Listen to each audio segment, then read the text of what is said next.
Africa is simply and squarely one of political leadership. The rank of many political leaders in Africa are thieves. Let's call them by their name. They are thieves. They are individuals who are not interested in the interest of this country. And as long as we continue electing such individuals into positions of power across Africa, they are going to be manipulated. What then is the responsibility of the citizenry? The responsibility of the citizenry is to make demands. The chairman Nkrumah warned us. He said, if we are not united, they are going to interfere with us militarily. They are going to interfere with our economy. They are going to interfere with our agriculture. They are going to interfere with our health. Our duty, and I hope that when African heads of states and government meet in Addis next week, it will not be another jamboree at which pro forma speeches are read.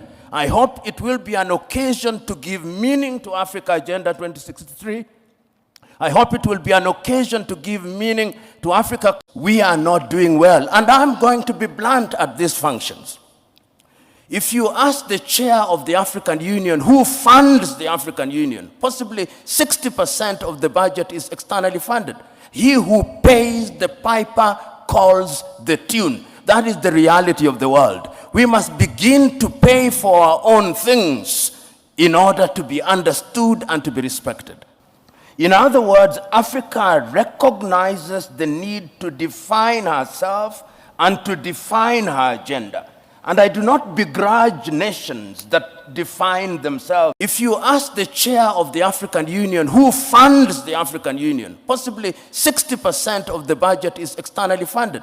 He who pays the piper calls the tune. That is the reality of the world. We must begin to pay for our own things in order to be understood and to be respected. In other words, Africa recognizes the need to define herself and to define her agenda. And I do not begrudge nations that define themselves and their agenda. Ronald Reagan, in other words, there comes a time in the history of a nation when even friends of goodwill must be told, keep aside. We want to believe that we can do it, and your help must be surreptitious and subterranean if you are a person of goodwill. And the Champaran philosophy is what we must define. Heads of states and government were summoned, and I use the word summoned very deliberately, to Washington, D.C. After the president had spoken to them and given them photo ops, Africa was given 60 billion. 54 countries, 60 billion. And then the American president started engaging in bilateral agreements with Burundi, with Lesotho, with Kenya.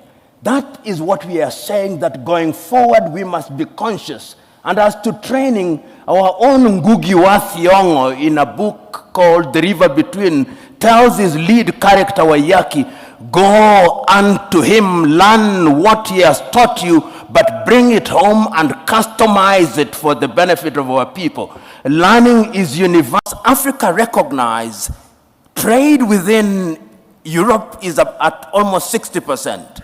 Trade within North America is at anything 57%. Trade within Asia is at 50%. Trade within Latin America is at 40%. Trade within Africa, 15%. But the Lagos Plan of Action did not realize the dreams that we set for ourselves. So Africa has always identified the solution to our problems.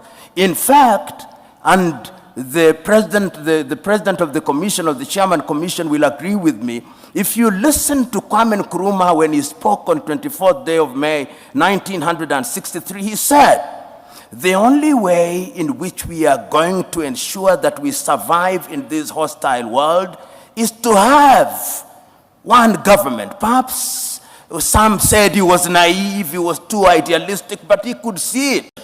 That if we want to interfere, if we want to stop foreign interference and we want to engage constructively, we must have a big market, and that market will be the East African market.